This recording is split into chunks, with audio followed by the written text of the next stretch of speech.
एक professor class ले रहे थे। क्लास के सभी छात्र बड़ी ही रुचि से उनके लेक्चर को सुन रहे थे। उनके पूछे गए सवालों के जवाब दे रहे थे, लेकिन उन छात्रों के बीच कक्षा में एक छात्र ऐसा भी था जो चुपचाप और गुमसुम बैठा हुआ था।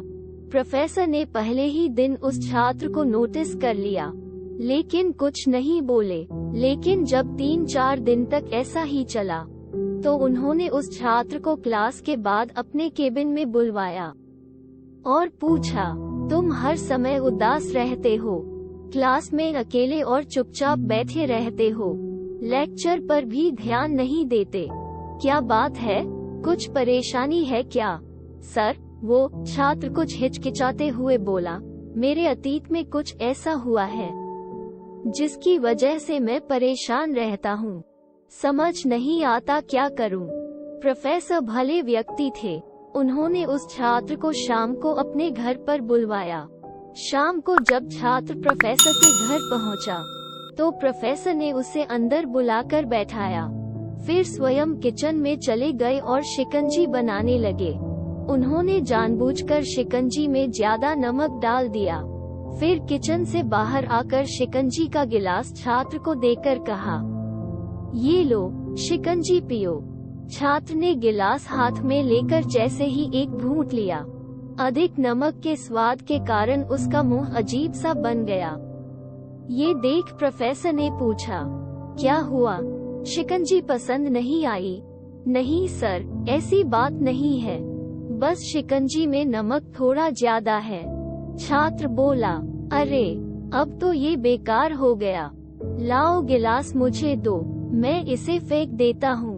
प्रोफेसर ने छात्र से गिलास लेने के लिए अपना हाथ बढ़ाया, लेकिन छात्र ने मना करते हुए कहा, नहीं सर, बस नमक ही तो ज्यादा है, थोड़ी चीनी और मिलाएंगे तो स्वाद ठीक हो जाएगा।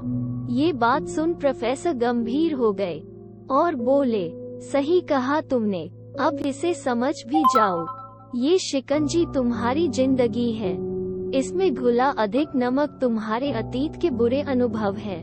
जैसे नमक को शिकंजी से बाहर नहीं निकाल सकते, वैसे ही उन बुरे अनुभवों को भी जीवन से अलग नहीं कर सकते। वे बुरे अनुभव भी जीवन का हिस्सा ही हैं। लेकिन जिस तरह हम चीनी घोलकर शिकंजी का स्वाद बदल सकते हैं, वैसे ही बुरे अनुभवों को भूलने के लिए जीवन में मिठास तो घोलनी पड़ेगी ना। इसलिए मैं चाहता हूँ कि तुम अब अपने जीवन में मिठास घोलो। प्रोफेसर की बात छात्र समझ गया और उसने निश्चय किया कि अब वह बीती बातों से परेशान नहीं होगा। इस कहानी से हमें ये सीख मिलती है कि जीवन में अक्सर हम अतीत की बुरी यादों और अनुभवों को याद कर दुखी होते रहते हैं। इस तरह हम अपने वर्तमान पर ध्यान नहीं दे पाते और कहीं न कहीं अपना भविष्य बिगाड़ लेते हैं। जो हो चुका उसे सुधारा नहीं जा सकता, लेकिन कम से कम उसे भुलाया तो जा सकता है। और उन्हें भुलाने के लिए नई मीठी यादें हमें आज बनानी होगी। जीवन में मीठे और खुशनुमा लम्हों को लाइए, तभी तो जीवन में मिठास आएगी।